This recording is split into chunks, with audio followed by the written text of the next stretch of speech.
What's poppin', UBC people? Um, Zygards. yeah, indeed, Zygards. You Zygarde sales, you red Zygards. You guys aren't even shiny. You're just the wrong color. But hello, I am Mayor McCheese, the horse ambassador, and we are back for another episode of the prediction panel at almost 1 in the morning. But that's Oh not a bad lord. thing. Didn't notice how late it is, but we're usually up late anyway, because that's all of our shenanigans. But yeah, before we get into said shenanigans, people, we have a few announcements to let you guys know. So the replacement that was a replacement has been replaced again, and that sounds a little confusing. But Kyle originally replaced somebody else, I believe, Yeah, and that's then right. and then Kyle stepped down, and Kohona replaced Kyle. Which is But then, it's kind of like replacement Inception because Kohona was himself replaced at one point due to some very real world issues that needed to be dealt with that hopefully are better now, and we're glad that Kohona can potentially participate. Kohona Gohan, people. He is in Dragon Ball Super, and he is still relevant. This isn't even his final form. Indeed, he goes yellow and purple like Frieza does. But that is announcement number one, people. Announcement number two, prediction panel is going to be a little bit different. Like, we're not going to go ahead and have all the analysts make picks. We're going to set up a poll so that every player in the league can, answer the poll and pick who they feel between themselves is going to win each matchup. And we're also going to link the poll in the description so that you guys can also join in on the fun. And honestly, that will be fun. So if you like that whole interaction shenanigan, make sure to check out the description, horses. Yeah, it'll just be a cool way to have everybody involved. It'll kind of change up the format a little bit. All right, and with that, I think we should just get right down to the nitty gritty and hop into the first match. And that is the Hog Kaluchas versus the Return of Gohan. Exactly. So, Jirachi KB versus Sylveon Volcanion. Yeah. So it's a really crazy matchup between kind of bulky teams, but with really fearsome wall breakers. So it has the potential to be a really exciting match. Like, you're kind of pitting a couple of strengths against one another. The only thing that maybe makes me lean one way or the other in terms of who's favored in this matchup is the Mega Pinsir. Teams just in general don't have answers to Mega Pinsir, but the Moltres' best answer is Weezing, which is not really... it's kind of a counter, but it's also kind of not, especially when you've got Sylveon and Volcanion on the team.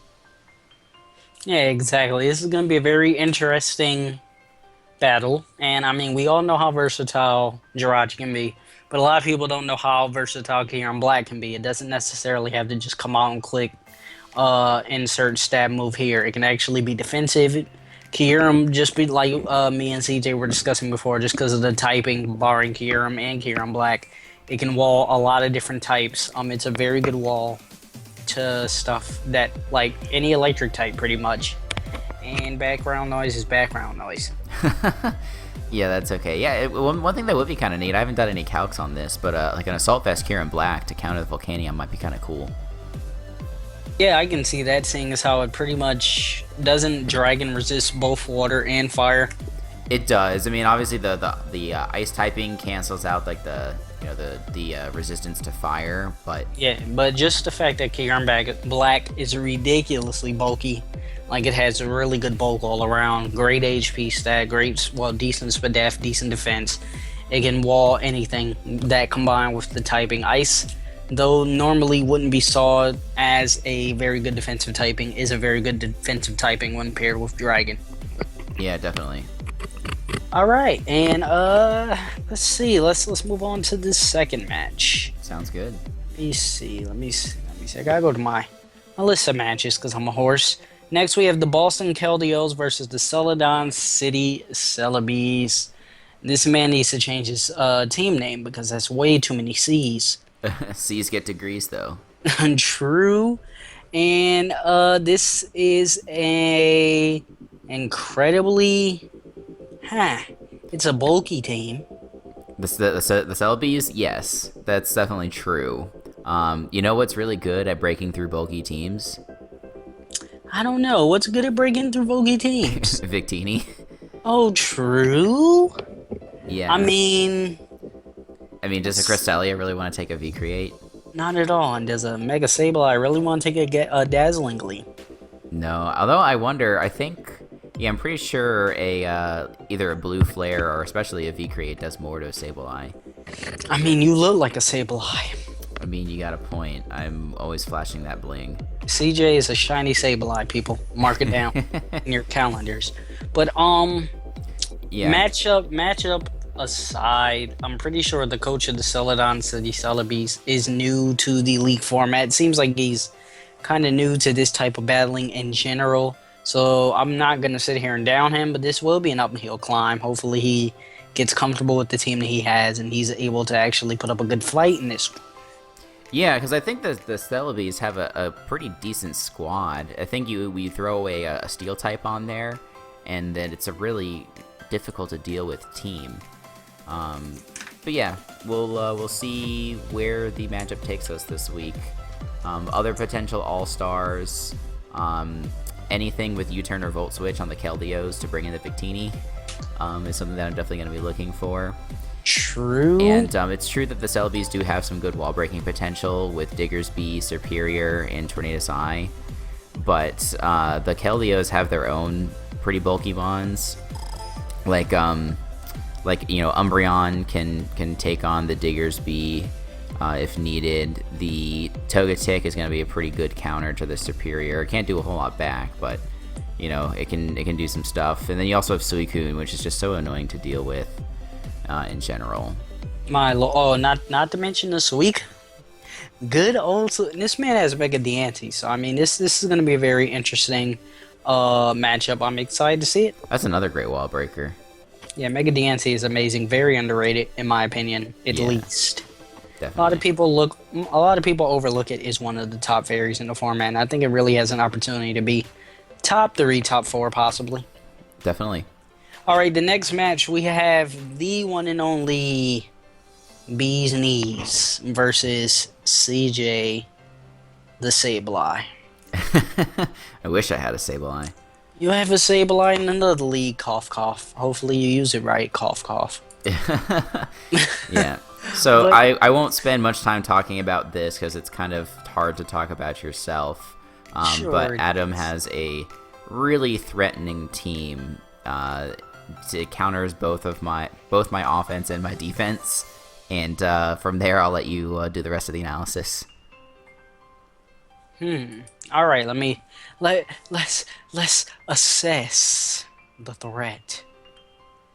Adam's team. Nope, don't like it. It's bulky like he usually drives. Next. I'm pretty sure last week you said you loved it. So, I also said I loved your team. Oh, how do you feel about my team this week? Hold on, let me see. Oh, he has your Manaphy. Alright. He has your Skarmory. Okay. He has your old Scolipede. Yeah, he even has Entei, like... He took your whole squad. Yeah, you can't beat him, join him, I guess. Oh my, he just called Adam Kevin Durant. Mark it down.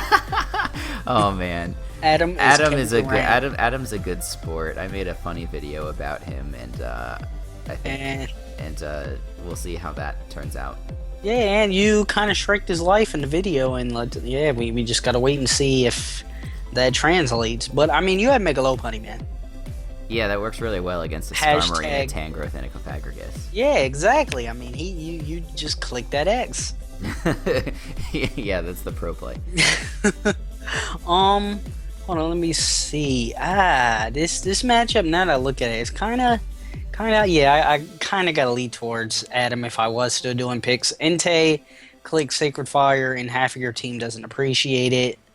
But obviously you have a Hippowdon over there, which it doesn't necessarily want to be burned, but it can eat those hits. Yeah. Zapdos can take them. Blastoise, hello, you have Blastoise. You got that man, Donatello. I'm sorry, you call him Leonardo, Yeah, get on my level. cause you're privileged. You like the blue turtles. I like the purple turtles. Privileged. Hello? Privileged turtle buyer here. That's what CJ is. Call him that in the comment section, people. Okay. But you guys always have very good matches. And with that being said, I usually don't even pay attention to what each team has, because I know both of you are going to build and have an amazing battle. So I'm just hyped to see it. I will be there live, hint hint, live, hint hint. So if you see there live, hint hint, you'll see me in there calling somebody a horse. All right. All right. Yeah. Let's go to match number 4. We are moving right along. And match number 4, we have is it the Brooklyn Blastoise? Close. The Broadway. And the Shin Ryu Pikachus. Let's look at the matchup, shall we? Yeah. I mean, the Blastoise don't really have an answer for Talonflame and Charizard. Like, I mean, again, they have Rotom, sure, which is a good answer to Talonflame, but it doesn't answer Charizard. So that is true. That is, Scarfallotti can be a problem though. Yeah, that's also true. Scarfallotti can come in, click Draco a few times and say GG. He has Tornadus T, which can come in and do damage to a lot of his team, actually. Let me just make sure I'm not being stupid by saying that. Actually, not really. My lord. Tornadus T isn't the best in this matchup. Oh, you don't think so? Why is that? I don't know. I mean, sure, there's like a Goodra and a Florges there, but... Yeah, and then Jolteon can beat it, but then again, Johan's not the biggest on speed creeping. So, I don't... I mean, it can. Because Tornadus is one of those Pokemon where you can just throw in as a pivot and it puts in work no matter what the matchup is. Yeah, that's kind of the nice thing. Like, so he has Jolteon. The Pikachus have Jolteon, and that's really like the best offensive answer to the Tornadus. But I mean, give that thing max HP and an Assault Vest, and it still isn't even taking that much from a non-choice specs Jolteon, and then it just heals it off. So that's something that I do like. But I gotta say, I really like the Blastoise's team. It's a really good combination of bulk and speed. And it's not even that they're lacking in wall breaking power either. Like, they have Darmanitan and Tornadus T.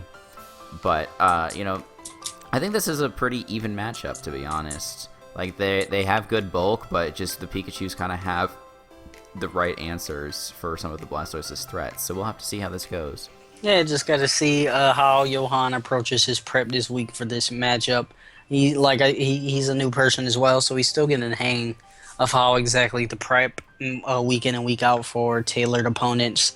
So we just got to wait and see how he's able to improve. Yeah, definitely. All right, and with that, we go to match number 5. We have the Mienshous versus the Talonflames. Miendoge, aka Keemstar, versus Spencer, coach of the Smogon Birds, who loves Mega Scizor. Yeah, but it's funny because his opponent, the Mienshous, are the ones rocking Scizor. Funny enough. I love Jack's team this season. This team is insane. Not to mention half of it is on my OBC team, being Arcanine, Togekiss, and Vileplume. Oh, wow. That's not necessarily half, but yeah. And let me see, where is Washington? Here he is. Spencer always drafts a Garchomp. He always gets a Mew. He always gets Bliss. This man, Spencer's just coming out here drafting everything that he usually drafts.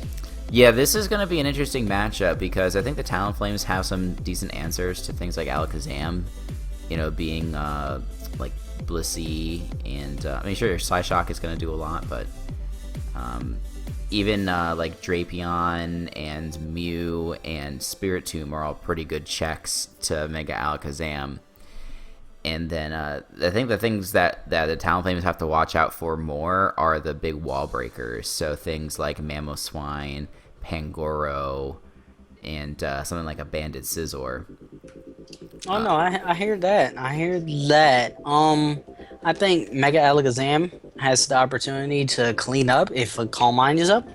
Yeah, that's true. You got a point. Shadow Ball rips the Mew if he can set up on Blissey, because Blissey is setup fodder. He can pretty much say GG. Yeah, you just gotta watch out for things like T-Wave. Yeah, that's it. That's all. But does Jack have any clerics? Togekiss. Does Togekiss get heal bell? Yeah. Yeah, so Togekiss is a pretty good cleric. And Miltank does too. Oh yeah, Miltank gets it too. Miltank Yeah. is amazing. Miltank is bae. Yeah, the thing that would be nice is if the I don't, looking at the team, I don't think that the Mienshaos have a way to abuse the lack of hazard removal options. The Talonflames did pick up Mew as a hazard remover, but that's pretty much the only mon that can do that still. If you remember, their previous defogger was Yanmega. Oh, true. Oh wait, so Spence picked up some hazard removal? Yeah, he picked up Mew. It's time. What did he drop from you? Who he had before? You know, I don't remember. Oh wait, he has Mew and Empoleon. This boy out here changing up everything we were. Oh right, Empoleon's a defogger too. Okay, so he's got some options now. So that makes me feel a lot better about the Talonflames team, especially out here making changes. 'Cause this man was weak to hazards. Yeah, perhaps. Perhaps. All right, let's move on to the next matchup, being the Texas Nightmare versus the, I want to say, Seattle Scizor. And I also don't want to say their name wrong. Yeah, the Seattle Scizors. Ah, we learning, people. We learning. And how do you feel about this matchup, CJ? It's gonna be interesting. I mean, so anytime you're facing down a Gengar, you know, Gengar is such a hard Pokemon to prep for. But they do have things like potential Assault Vest Raikou. They do have Ferrothorn, which is not a great response, but you have to rely on Focus Blasts to really do a lot of damage to it. And he also has, so he has like the Raikou, which can outspeed it. He also has the Beedrill, which can hit him up with a knockoff. So if he can kind of pivot around with Pokemon like Staraptor and Raikou and Zoroark to get the Beedrill in, or get that Raikou in, he's going to be in a good position there.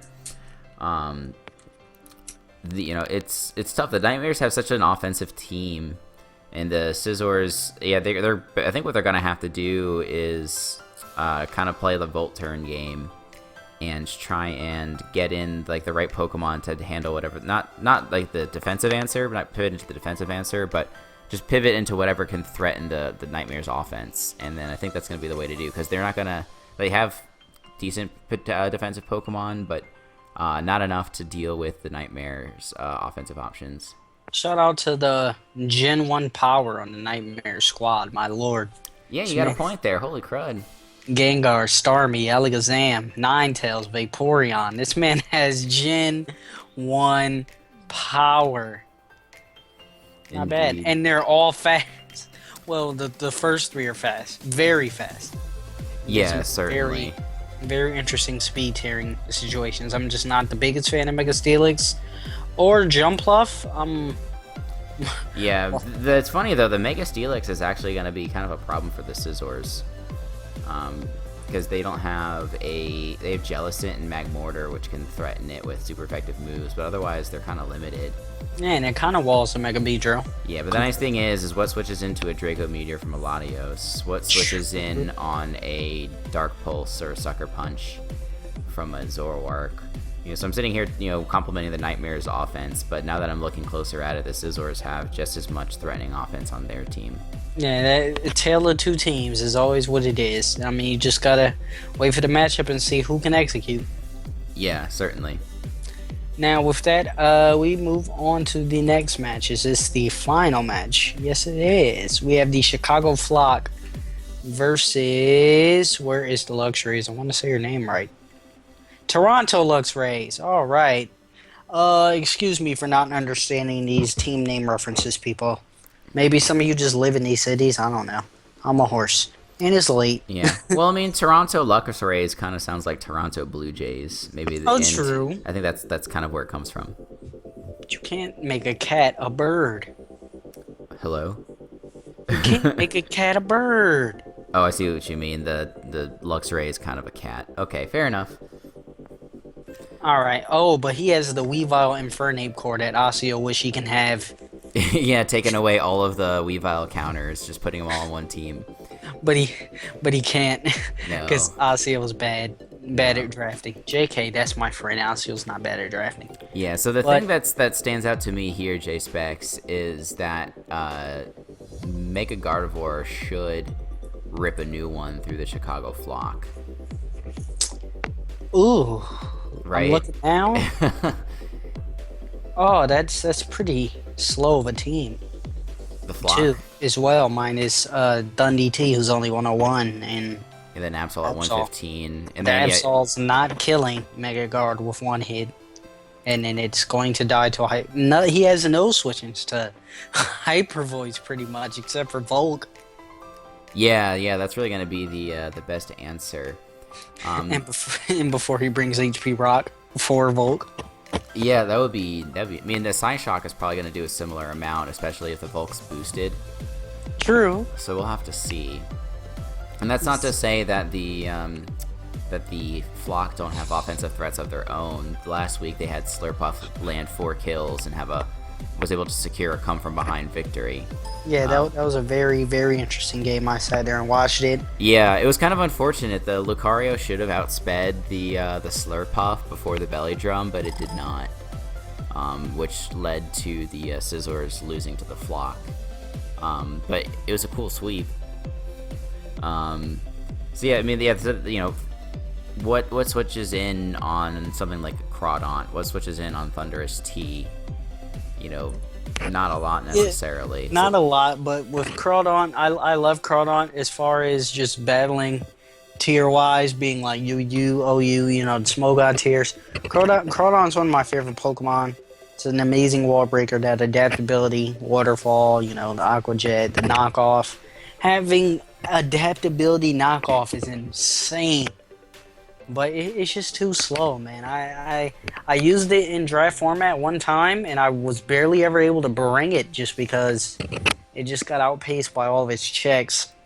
Yeah, the thing that it's good against Pokemon, obviously, that are gonna be pretty naturally slow. Like, for example, it can outspeed the 0-speed Chestnut pretty easily and take it out probably with an Aerial Ace. I'm not sure what the calc is on that, but it's gonna be doing a tremendous damage. Crawdaunt gets Aerial Ace? Yeah. What? Sorry, I wasn't expecting to blow your mind tonight, J-Specs. What? I have to look up what Crawdaunt gets now. I might have to draft this monster again. Yeah, but yeah, so the thing that it works well if you can pivot into it and bring it in on like a slow wall, because there's not a wall in the game that can really counter a Crawdaunt in this sort of format. My lord, I didn't know it was that slow, though. Yeah, it's base 55. That's horrible. Well, I mean, that can be an amazing Trick Room sweeper. Yes, that's true. But yeah, if you try and bring it in on something like a Miltank, like Miltank outspeeds a max speed Crawdaunt even with 0 speed investment. My lord. So you have to be mindful of what your opponent has on their team in terms of their walls. Because you can come in and threaten things like Slowking, that's no problem. But even a little bit of speed investment on a Golbat, and or a little bit of speed investment on a Magneton or something like that. Not that Magneton's defensive, but you know what I mean. Yeah, I know what you mean. It can do work. Yeah, so it's looking like Trick Room Crawdaunt might be the way to go. Yeah, but we'll see. Yeah, the Flock's team is pretty certainly offensive. The Luxray's team is offensive leaning, but they had got a good core going between Chestnut, Slowking, Golbat, and Registeel. And I guess Sandslash, but I don't like Sandslash in general. Yeah, Sandslash is booty. Yeah, perhaps. Complete butt cheeks. But people, let us know, like we said, and well, we didn't say this, but let us know in the comment section what you feel about these upcoming matches. Like I said, there's going to be a poll in the description. Give us your input on everything. We appreciate your input, and tell us what's your favorite team. What team are you rooting for this season in the UBC? And don't let it be Adam. All right. Shout outs to Adam for being a good sport. Shout outs to Adam for being a horse. Love you, bruh. But yeah, it's hot. I have a light on for no reason, making it more hot. And yeah, I'm a horse. CJ, you wanna call them horses? I'll leave the horse calling to you, my friend. You're an expert at it. I mean, I am the ambassador. Yeah. Shout outs to Mudsdale. The one only Mudsdale. Yeah. I'm gonna. Oh yeah, if you don't name your Mudsdale D-pad gamer, you have an issue. Cool. All right, yeah, well, thank you guys for watching, and definitely check out for the matches. They're going to be dropping later today on all of these guys' channels, so hope you're looking forward to it. And shameless plugging is plugging. Check out my channel, you horses. JK. No, check out my channel. No, I'm just kidding, but seriously. But seriously. All right, well then that's pretty much it for us. If you want to take us out, bye-bye. Bye!